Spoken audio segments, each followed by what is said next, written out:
नमस्ते, कैसे हैं आप सब लोग। ब्यूटीफुल मैनिफेस्टेशन की ये सक्सेस स्टोरी लेकर के आई हूँ। ये जो सक्सेस स्टोरी है ना, ये एक प्योर लव स्टोरी है। मतलब प्योर इन द सेंस कि इसमें कोई ऐसे वाला ब्रेकअप भी नहीं हुआ, कोई मिसअंडरस्टैंडिंग नहीं हुई, लेकिन वो लव स्टोरी बीच में ही टूटी और टूटने के 5 साल के बाद में सेम इंसान ही शादी के प्रपोजल के साथ में मैनिफेस्ट हुआ है। लव मैरिज हो चुकी है। तब तक ये सक्सेस स्टोरी मैं शूट कर रही हूँ, मतलब मैं ही लेट हो गई हूँ। पहले आई थी स्टोरी, ठीक है। हाँ जी, हाँ जी, यार। हम्म, हाँ जी।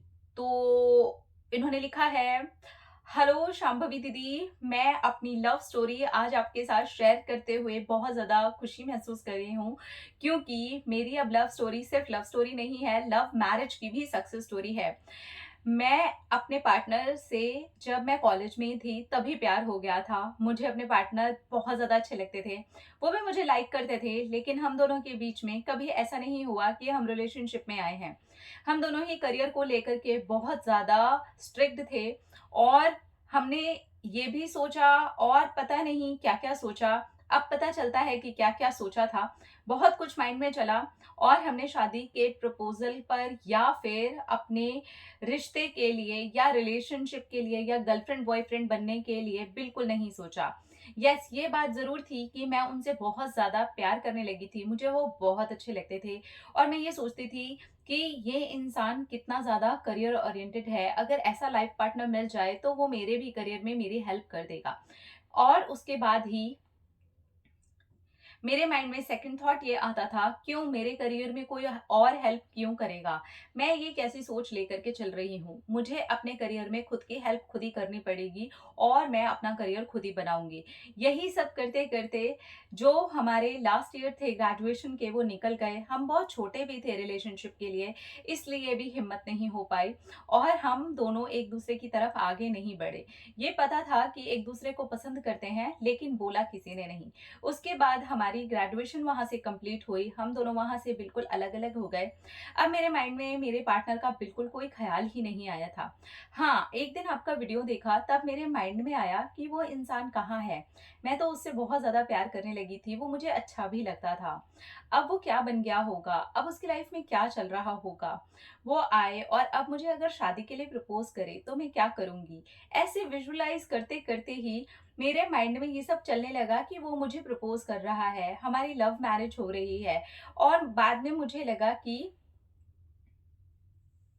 क्या पागल इंसान हूँ मैं, क्या सोच रही हूँ, अब पता नहीं वो कहाँ होगा, उसकी लाइफ में शायद कुछ और हो गया हो, मैं अब इस बारे में कुछ भी नहीं सोचना चाहती।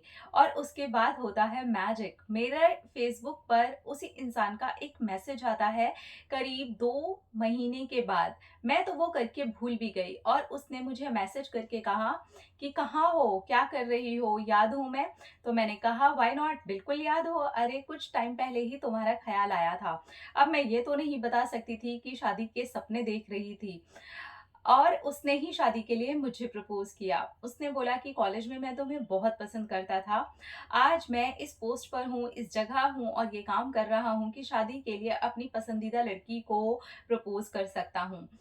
और डर के नहीं कर रहा हूँ, तुम्हारा रिजेक्शन भी मुझे एक्सेप्ट ही होगा, क्योंकि मैं तुमसे कुछ भी एक्सपेक्ट करके नहीं आया हूँ।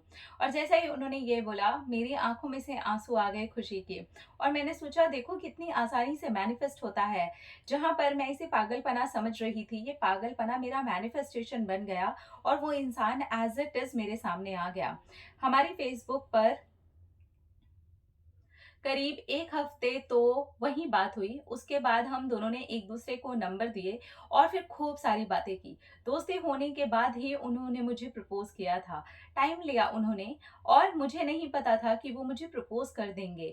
उन्होंने कहा जैसे ही मैंने तुम्हें फ़ेसबुक पर देखा, पता नहीं अचानक ऐसा क्या हुआ और मुझे लगा कि अब इस लड़की के लिए मेरे मन में क्यों ख़्याल आ रहे हैं। मैंने मन ही मन में सोचा बेटा तुम्हें मैंने मैनिफेस्ट किया है। मैं भी नहीं जानती थी उस टाइम कि मैं तुम्हें मैनिफेस्ट कर रही हूँ, और करके मैं भूल गई। और देखिए, आज मेरी लव मैरिज मेरे पार्टनर से होने वाली है।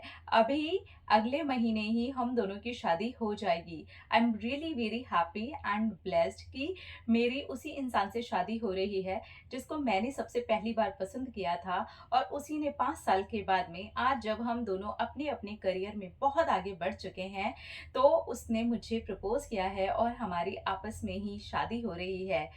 उसकी लाइफ में जो भी हुआ वो बहुत ज़्यादा सक्सेस की तरफ उनको ले गया, और मेरी लाइफ में इन 5 सालों में जो भी हुआ वो मुझे सक्सेस की तरफ लेकर के गया। आपको एक बात बताऊं, हम दोनों की सैलरी में सिर्फ और सिर्फ 10,000 रुपए का डिफरेंस है। पैसे की बात नहीं है, बात कामयाबी की है। मेरी सैलरी मेरे पार्टनर से 10,000 रुपए कम है, और मेरे पार्टनर की सैलरी मुझसे 10,000 रुपए ज़्यादा है। तो उन्होंने कहा कि अब ये जो 10,000 रुपए ज़्यादा हैं, ये तुझे एज ए पॉकेट मनी मैं एज ए वाइफ समझ करके हर महीने दूंगा, ये तेरे हैं। और मैं ये सोच करके बहुत ज़ोर से हंसने लगी। और इतनी प्यारी प्यारी बातें हम दोनों के बीच में होती हैं। अगस्त में मेरी शादी है, प्लीज़ आप ज़रूर आइएगा। Thank you, thank you, thank you, thank you, thank you, thank you. अगस्त में आपकी शादी है, मैंने कहा ना, शादी हो चुकी है इनकी। तो हाँ जी, सॉरी यार, बहुत लेट हो गया ना स्टोरी शेयर करने के लिए। हाँ, तो मैं क्या करूँ, इतनी सारी सक्सेस स्टोरीज़ आती है, मैं काफ़ी मंथ, कई बार तो साल भी हो जाता है मैं पीछे चल रही होती हूँ, क्योंकि इतनी सारी सक्सेस स्टोरीज़ होती हैं।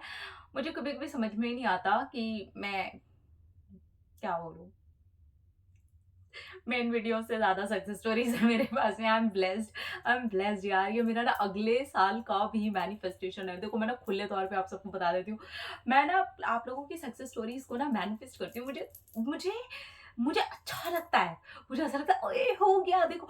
ये हर एक स्टोरी ना लॉ ऑफ अट्रैक्शन पर एक तरीके से प्रूफ का काम कर रही होती है ना, स्टैंप लगा रही होती है। देखा मेरा हो गया, देखा मेरा हो गया, देखा मेरा हो गया, देखा मेरा हो गया, देखा मेरा हो गया, देखा मेरा हो गया। अरे यार, मैं खुश हो जाती हूँ ये देख करके। मैं दिल से, अगर आपको अपने सच्चे दिल की बात बताऊं ना, मैं ज्यादा खुश ना सक्सेस स्टोरीज शेयर करते समय होती हूँ। मुझे फील ऐसा आता है कि सी, आप ऐसे करो। इन्होंने विजुअलाइज किया है ना, चलो इनकी सक्सेस स्टोरी की थोड़ी सी बात कर लेते हैं। इन्होंने क्या किया, ऐसी ऐसी रैंडमली एक थॉट आया कि यार वो इंसान था, है ना, वो मुझे अगर प्रपोज कर दे तो ऐसे करेगा, ये होगा। एक एक सिंपल विजुअलाइजेशन। ऐसा होता है ना हमारे लिए, कई बार होता है हमारी लाइफ में कोई नहीं होता, हम ऐसे ही सोलमेट मैनिफेस्ट कर रहे हैं। तो ये सोलमेट मैनिफेस्टेशन का बहुत अच्छा तरीका है कि आप अपने माइंड के अंदर एक विजुअलाइजेशन क्रिएट कर सकते हो। ऐसे सोच सकते हो कि यार ऐसे कोई आपको प्रपोज कर रहा है, ऐसे कोई रिंग दे रहा है आपको, या ऐसे किसी का प्रपोजल आपको कॉल पे आया या मैसेज पे आया, या सामने से उसने आपसे मिल करके बोल दिया। मतलब किसी भी तरीके से आप उस प्रपोजल को मैनिफेस्ट कर सकते हो। और ये तरीका मुझे अच्छा लगा। और फिर इन्होंने बाद में सोचा कि क्या पागलपना है, और ये सोच करके छोड़ दिया। लेट गो, ये डिटैचमेंट है। तो जैसे उस चीज को छोड़ा, सामने वाला इंसान क्या बोलता है, पता नहीं क्या हो गया, कुछ टाइम से मैं ऐसे सोच रहा था, कुछ टाइम से मुझे ऐसा लगा, पता नहीं क्या तुम्हें देखते ही ऐसा लगा। एक्चुअली बेटा जी, एनर्जी चली गई। और एनर्जी चली गई तो वो सेम मैसेज आपके पास में गया। देखिए, एनर्जी बातें करती हैं आपस में। इसे ध्यान दीजिए कि आप कैसी बातें कर रहे हैं। आप बहुत रो रहे हैं, आप बहुत परेशान हैं, आप बहुत डेस्परेट हैं, आप बहुत डरे हुए हैं, बहुत नेगेटिव है, वही एनर्जी जा रही है, सामने वाली एनर्जी दूर दूर दूर दूर दूर दूर भागेगी आपसे। आप खुश हैं, आप इजी हैं, आप पागलपना सोच के कर रहे हैं, आप एंजॉय कर रहे हैं, आप डिटैच हैं, वो एनर्जी एज इट इज जाएगी। और सामने वाला डिटैचमेंट के बाद तुरंत तेजी से अटैच होकर के आपकी तरफ आता है, जो कि इनके केस में हुआ। तो इस स्टोरी से काफी कुछ सीखने लायक है कि एकदम प्योर, एकदम सही वाली ना लव स्टोरी है। मुझे तो अच्छी लगी। अब नम रखिए ख्याल अपने आप से, कीजिए ढेर सारा प्यार, ताकि अट्रैक्ट करे ढेर सारा प्यार। Happy married life darling, I love you, bye.